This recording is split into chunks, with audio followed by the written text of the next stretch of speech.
Assalamualaikum warahmatullahi wabarakatuh. Pada pertemuan kedua ini, kita akan membahas materi-materi lanjutan dari dasar-dasar logika. Sebelumnya kita sudah membahas materi-materi ini ya. Di materi ini, kita akan membahas mengenai logika dan pernyataan.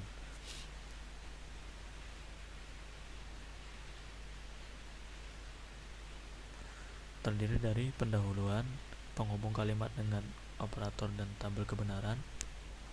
Kemudian nanti ada contoh soal dan soal latihan.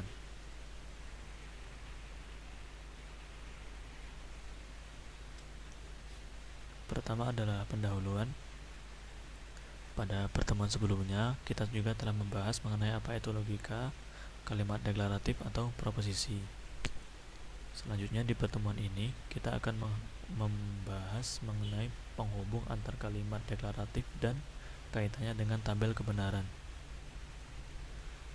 Jadi logika dan pernyataan itu, atau bisa juga disebut sebagai logika proposisi, akan berfokus pada kalimat deklaratif atau proposisi yang bisa dipastikan mengandung nilai benar atau salah ya, mengandung nilai kebenaran.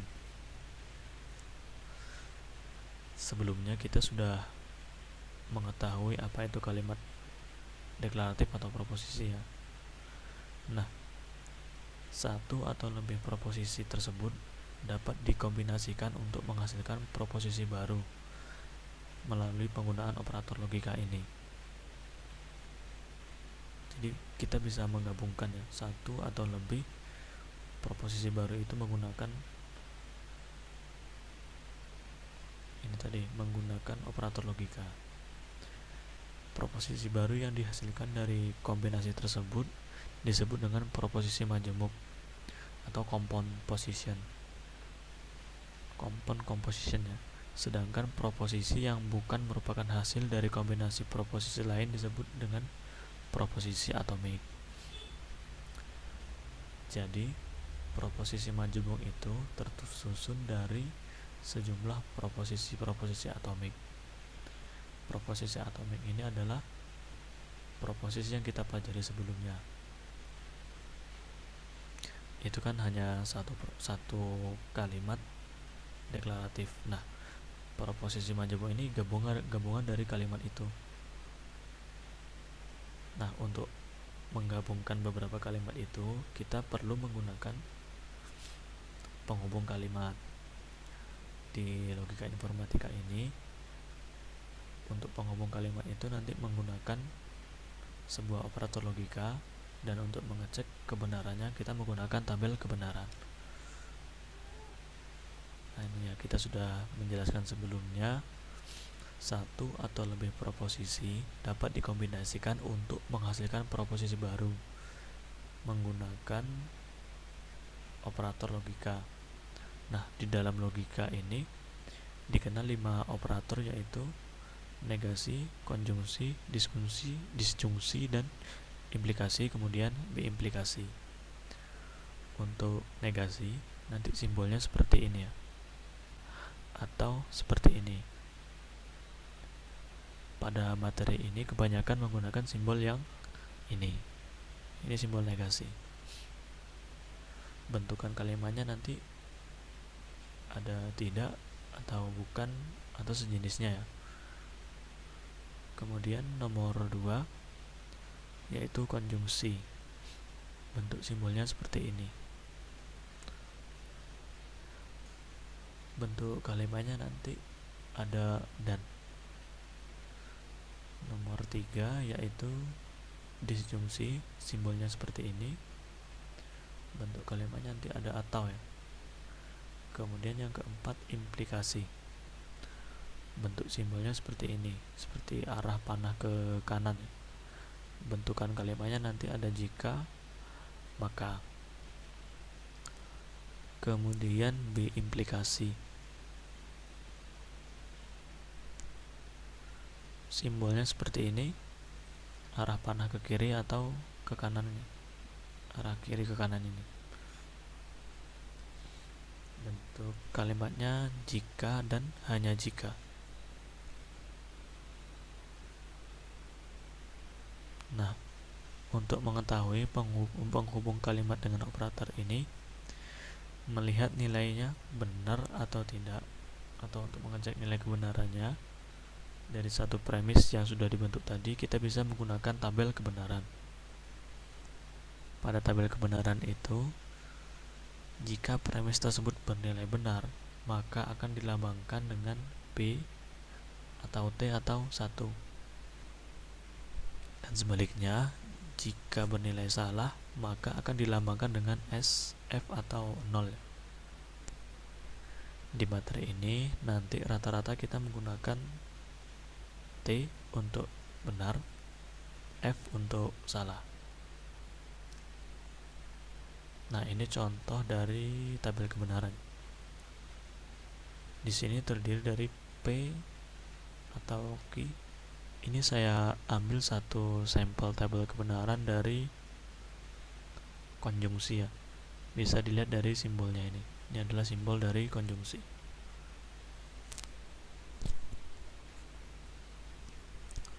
Pada contoh terdapat P dan Q yang disebut dengan variabel. Jadi ini adalah variabel P dan Q. Dan P simbol konjungsi Q adalah operator yang akan ditentukan nilai kebenarannya. Nah, ini adalah contoh dari tabel kebenaran seperti ini ya.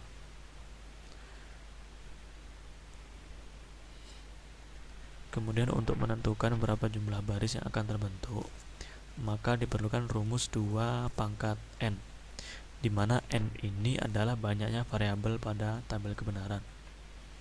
Nah, jadi jumlah baris, ini contoh, ini ada 1, 2, 3, 4.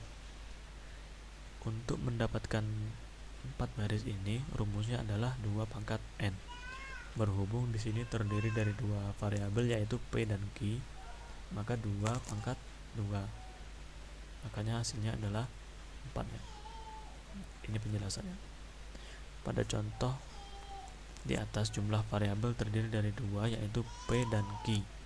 Sehingga dengan menggunakan rumus tadi akan dihasilkan 4. Jadi total baris yang ada pada tabel kebenaran tersebut adalah 4. Oke, lanjut.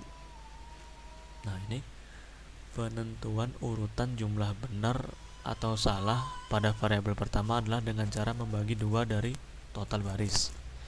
Misalnya pada contoh, total barisnya kan tadi ada 4, sehingga dibuat urutan dengan 2 nilai benar dan 2 nilai salah. Kita kembali. Nah, ini dikarenakan ada 4 baris, jadi 4 tadi dibagi 2. Jadi nanti terdapat 2 bernilai true secara berurutan dan 2 bernilai false secara berurutan. Kemudian untuk menentukan jumlah benar dan salah di variabel berikutnya, caranya adalah dengan mengambil setengah dari variabel sebelumnya. Misalnya pada contoh, di variabel pertama kan tadi dibuat urutan 2 nilai benar dan 2 nilai salah. Maka di variabel berikutnya atau di variabel Q pada contoh ini dibuat urutan 1 nilai benar dan 1 nilai salah. Dikarenakan 2 diambil setengahnya itu adalah 1 ya. Kira-kira seperti ini. Nah, ini. Jadi nanti cara pengisiannya 1 benar, 1 salah, 1 benar, 1 salah, dan seterusnya seperti itu.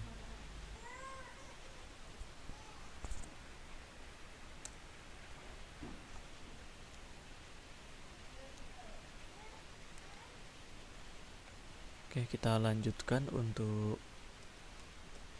ini ya. Untuk operator pertama itu adalah negasi. Negasi atau disebut juga dengan ingkaran atau penyangkalan merupakan pernyataan yang menyangkal apa yang diberikan, baik proposisi tersebut adalah proposisi tunggal atau majemuk. Jadi bisa dibedakan dahulu ya, apa itu proposisi tunggal atau atomik atau majemuk. dan negasi ini akan membalikan nilai kebenaran suatu pernyataan. Jadi jika ada pernyataan itu bernilai benar, jika kita negasikan maka akan berubah menjadi salah. Begitu juga sebaliknya, jika nilainya itu adalah salah, maka akan berubah menjadi benar. Untuk ingkaran pernyataan dapat dibentuk dengan menambah tidak benar di depan pernyataan yang diingkar, atau bisa juga dengan kata-kata lain yang menyatakan sebuah pengingkaran seperti bukan, tidak, dan lain-lainnya. Dan tadi sudah dijelaskan bahwa notasi atau simbol dari negasi adalah seperti ini atau seperti ini ya. Nanti di materi ini kita menggunakan simbol yang ini. Sebenarnya mau pakai yang mana saja sama, nggak ada masalah.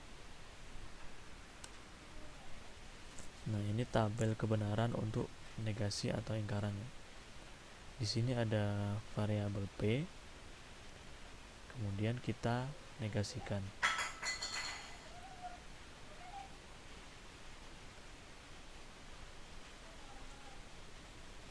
P di sini dikarenakan hanya satu variabel, kita berlakukan rumus yang tadi sebelumnya 2 pangkat N.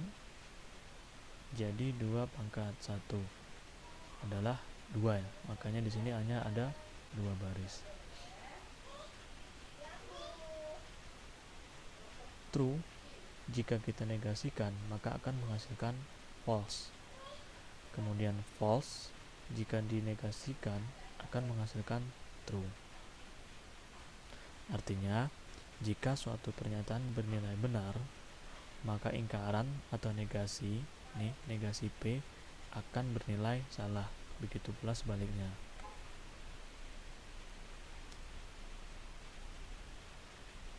Ini ada contoh untuk negasi. Jika P adalah kota Jambi, ibu kota provinsi Jambi, maka negasi atau ingkaran dari pernyataan P tersebut adalah negasi P, kota Jambi bukan ibu kota provinsi Jambi. Atau bisa juga kita buat seperti ini: tidak benar bahwa kota Jambi adalah ibu kota provinsi Jambi. Dan untuk nilai kebenarannya, jika P di atas bernilai benar, T atau true, maka ingkaran P yaitu negasi P adalah bernilai salah atau false ya, atau F. Dan begitu juga sebaliknya. Nah, ini ada contoh-contoh lain dari negasi. Ini ada variabel P adalah hari ini libur. Maka negasi dari P itu hari ini tidak libur atau tidak benar hari ini libur. Kemudian ada P adalah hari ini hujan. Maka negasi P tersebut adalah hari ini tidak hujan, atau bisa juga tidak benar hari ini hujan.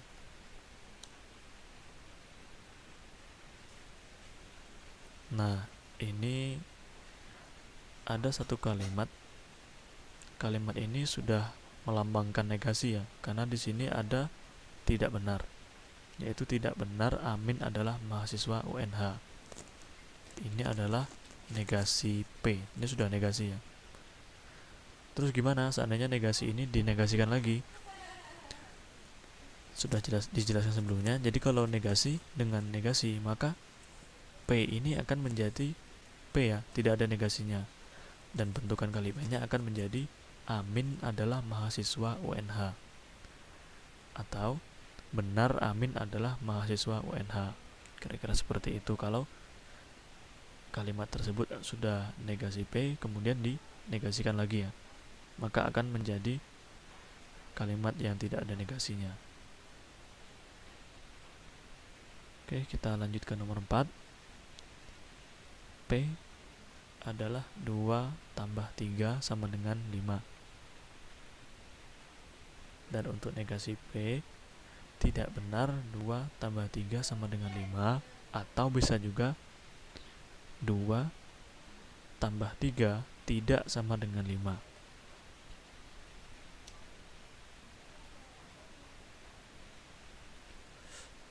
Untuk nomor 5, P adalah 8 adalah bilangan ganjil. Jika dinegasikan, tidak benar 8 adalah bilangan ganjil atau 8 bukan bilangan ganjil. Oke, lanjut ke nomor 6, negasi P. Nah, ini juga sudah kalimat negasi ya. Tejo bukan mahasiswa.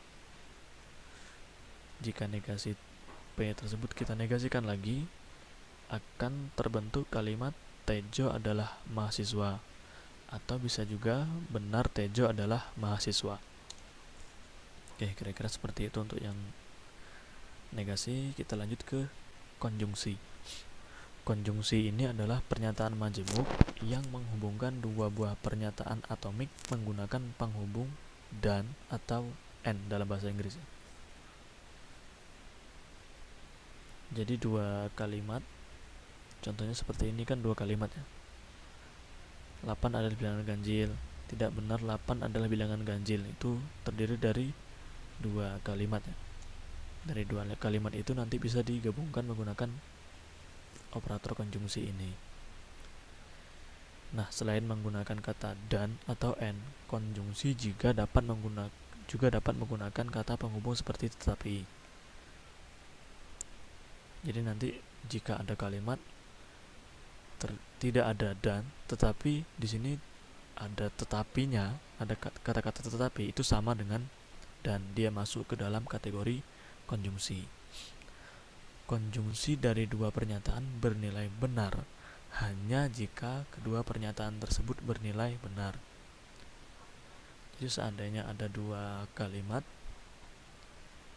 untuk membuat konjungsinya nanti memiliki nilai benar, maka dua kalimat tersebut harus sama-sama bernilai benar. Nah, ini misalnya ada pernyataan P dan Q, konjungsi akan bernilai benar jika kedua pernyataan P dan Q tersebut bernilai benar. Untuk notasi atau simbol dari konjungsi ini seperti ini ya.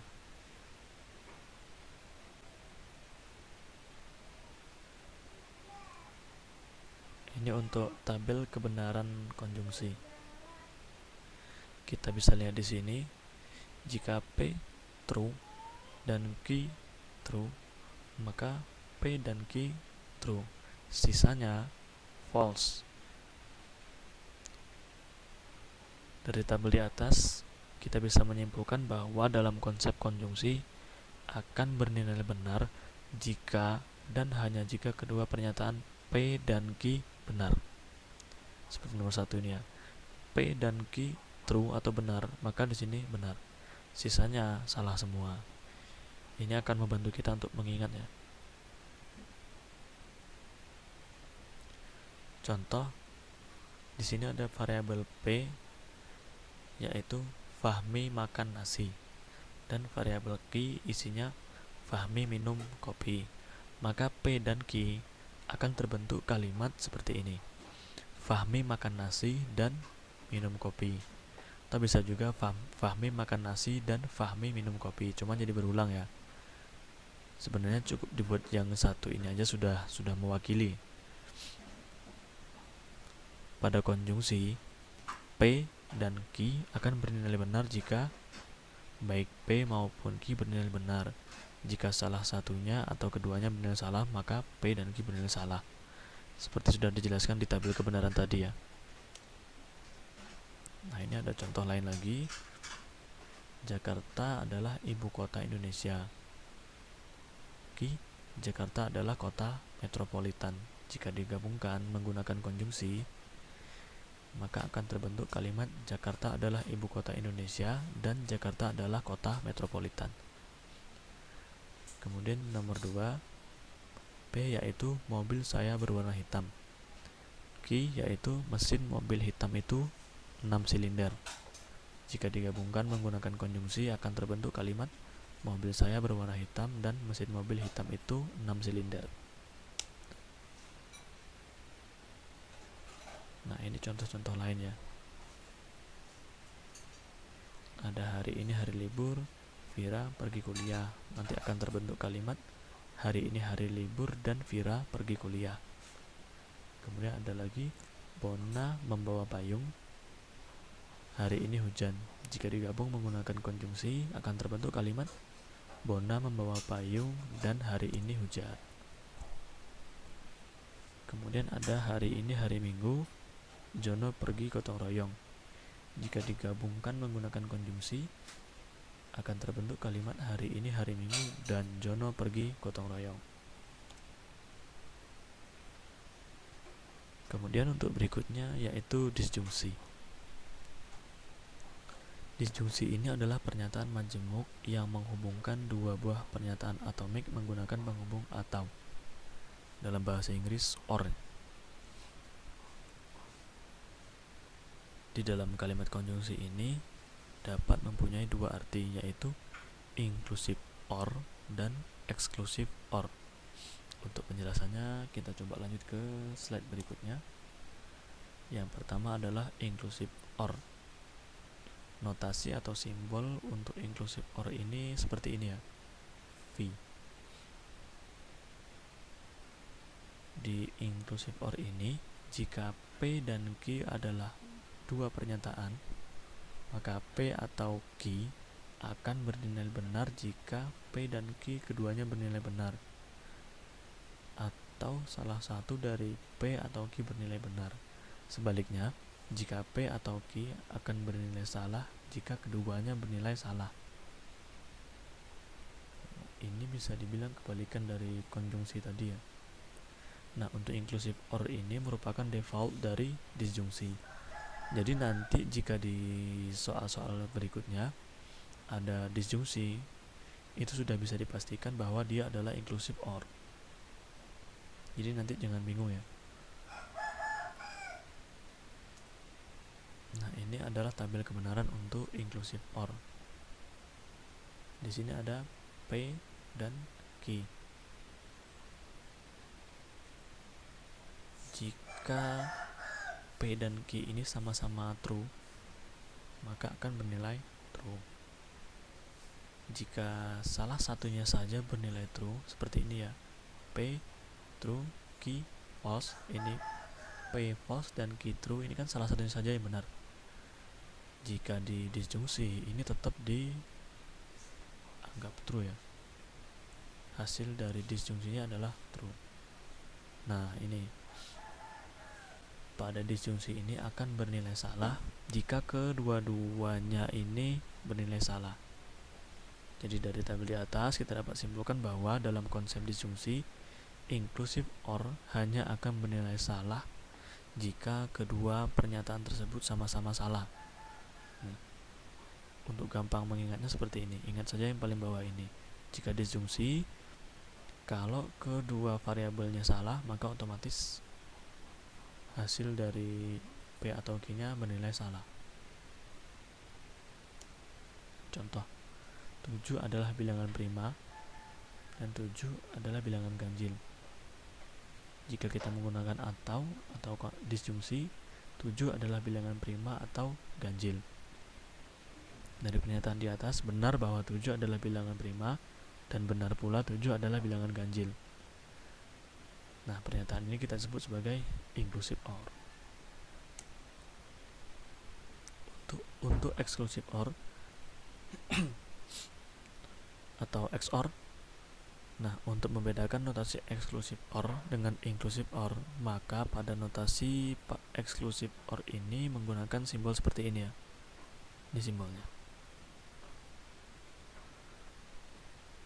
Jika P dan Q adalah dua pernyataan, maka P XOR akan bernilai benar jika salah satu dari P atau Q bernilai benar. Sebaliknya, jika P XOR akan bernilai salah jika keduanya bernilai benar atau keduanya bernilai salah. Oke, untuk lebih jelasnya kita coba cek di tabel kebenaran exclusive OR. Nah, seperti ini. Pada exclusive OR ini akan bernilai salah jika kedua variabel ini memiliki nilai yang sama ya. baik itu sama-sama true atau sama-sama false, akan menghasilkan eksklusif or salah. Nah, ini dari tabel di atas kita dapat menyimpulkan bahwa dalam konsep disjungsi eksklusif or akan bernilai salah jika kedua pernyataan baik P dan Q memiliki nilai kebenaran yang sama. Baik itu sama-sama benar atau sama-sama salah.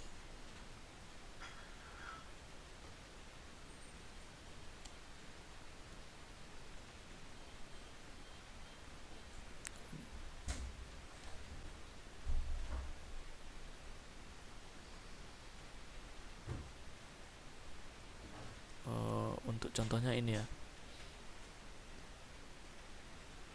Contoh, saya akan melihat pertandingan bola di TV. Kemudian ada saya akan melihat pertandingan bola di lapangan. P XOR Q akan menghasilkan saya akan melihat pertandingan bola di TV atau lapangan. Tidak bisa keduanya ya. Dari pernyataan di atas hanya boleh ada satu pernyataan yang bernilai benar. Dalam hal ini, saya akan melihat pertandingan bola di TV atau di lapangan saja. Tetapi tidak bisa kedua-duanya. Harus salah satu. Bisa itu bisa melihat di TV atau di lapangan. Jadi pernyataan seperti ini kita bisa sebut sebagai exclusive OR.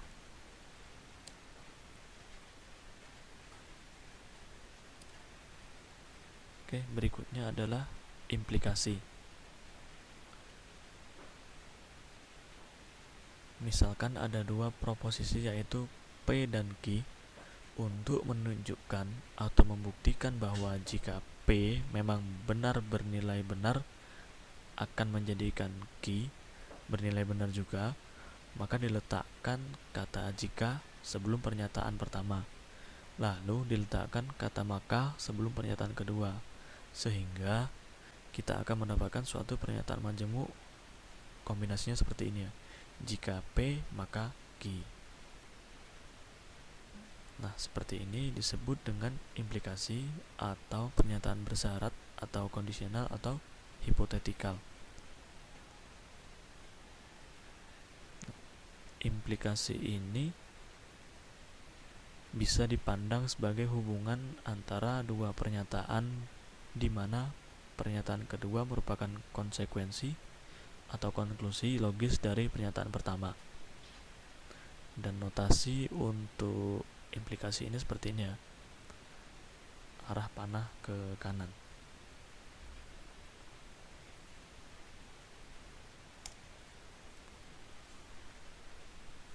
Untuk cara bacanya dari P implikasi Q bisa seperti ini ya, jika P maka Q, jika P Q, P mengakibatkan Q, P adalah syarat cukup untuk Q, Q jika P, Q adalah syarat perlu untuk P, Q bila mana P. Jadi nanti kalau ada kalimat-kalimat yang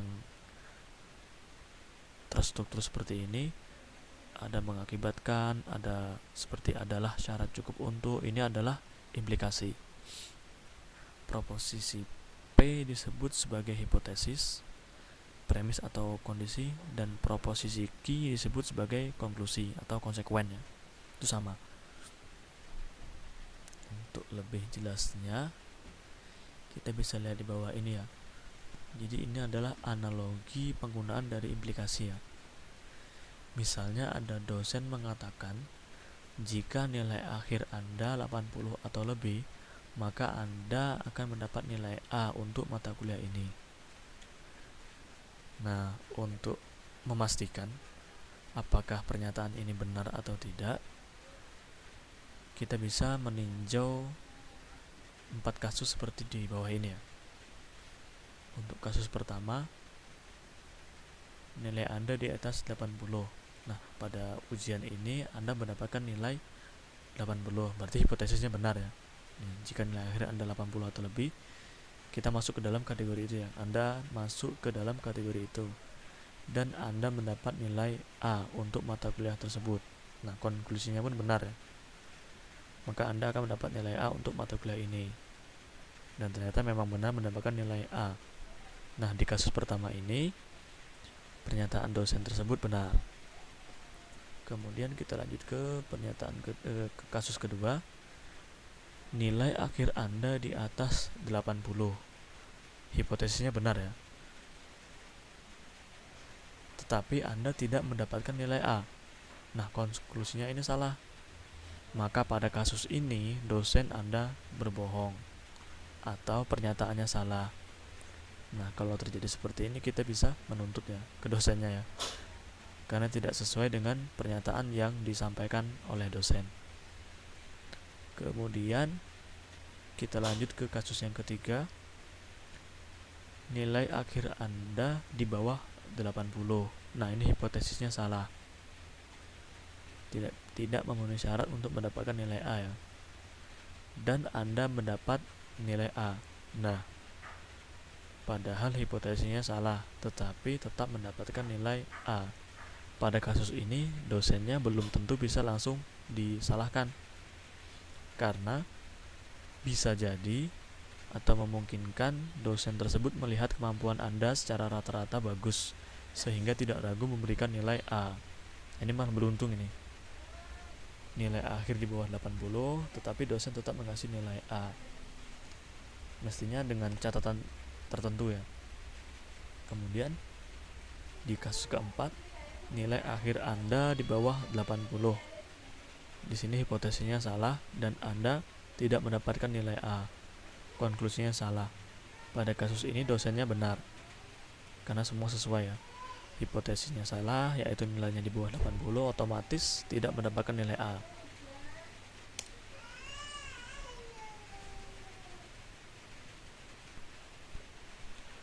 Dalam bahasa alami atau percakapan manusia, seperti bahasa Indonesia dan bahasa Inggris, terdapat hubungan sebab akibat antara hipotesis dan konklusi. Misalnya pada implikasi di bawah ini. Jika suhu mencapai 80 derajat Celcius, maka alarm berbunyi. Implikasi ini adalah normal dalam bahasa Indonesia, tetapi dalam penerapan matematik, implikasi dipandang lebih umum. Konsep matematik mengenai implikasi independen dari hubungan sebab akibat antara hipotesis dan konklusi.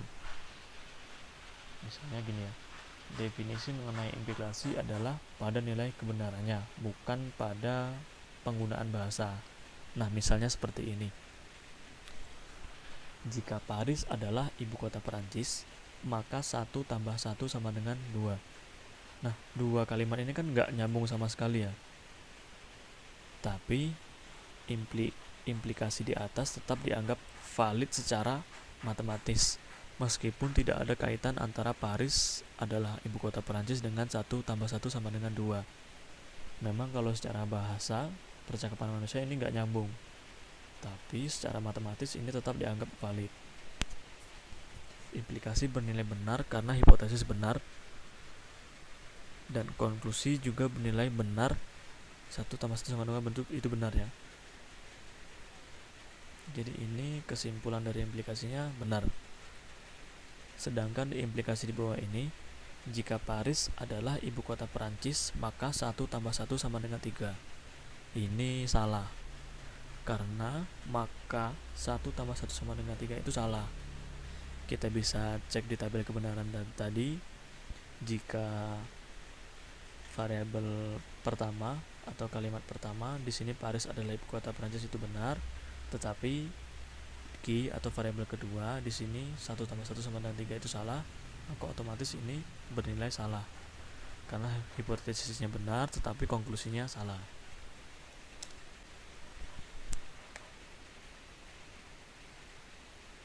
Ini ada contoh, misal ada P yaitu Pak Ali adalah seorang haji, dan Q Pak Ali adalah seorang muslim. Implikasinya P implikasi Q, jika Pak Ali adalah seorang haji maka dia seorang muslim. Kemudian ada lagi P, es mencair di kutub, Q permukaan air laut naik. P implikasi Q akan membentuk es mencair di kutub mengakibatkan permukaan air laut naik.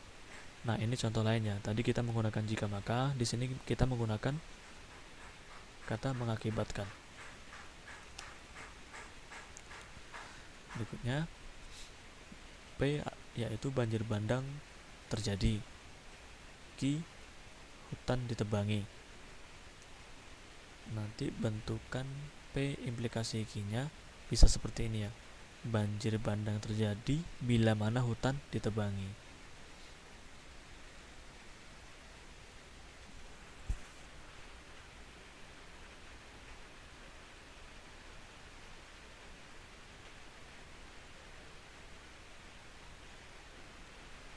Oke, yang terakhir yaitu biimplikasi atau bikondisional adalah pernyataan majemuk dari dua pernyataan P dan Q yang dinyatakan dengan notasi P biimplikasi Q yang bernilai sama dengan P implikasi Q dan Q implikasi P, sehingga dapat dibaca P jika dan hanya jika Q, atau P bila dan hanya bila Q. Jadi biimplikasi ini dua pernyataan implikasi ya yang menggunakan dan, kira-kira seperti itu. Biimplikasi dua pernyataan hanya akan bernilai benar jika implikasi kedua kalimat penyusunnya sama-sama bernilai benar. Ini bisa dibilang lawan dari XOR tadi ya. Nah, tabel kebenarannya bisa kita lihat seperti ini. Biimplikasi ini akan bernilai benar jika P dan Q memiliki nilai yang sama, baik itu sama-sama benar atau sama-sama salah, maka biimplikasinya akan bernilai benar. Namun sebaliknya, jika tidak sama, baik itu true atau false atau true, maka biimplikasinya akan bernilai false. Jadi dari tabel di atas kita bisa menyimpulkan bahwa dalam konsep biimplikasi akan bernilai benar jika sebab P dan akibat Q akan bernilai sama, maka akan benar, baik itu sama-sama benar atau sama-sama salah. Nah, ini contohnya. P ayah mendapatkan gaji, Q ayah bekerja. P biimplikasi adalah ayah mendapatkan gaji jika dan hanya jika ayah bekerja. Ini keterangannya, jika ayah mendapatkan gaji, maka ayah bekerja, dan jika ayah telah bekerja, maka ayah akan mendapat gaji. Namun sebaliknya, jika ayah tidak mendapatkan gaji, maka ayah sedang tidak bekerja. Dan jika ayah tidak bekerja, maka ayah tidak akan mendapatkan gaji. Kira-kira seperti itu.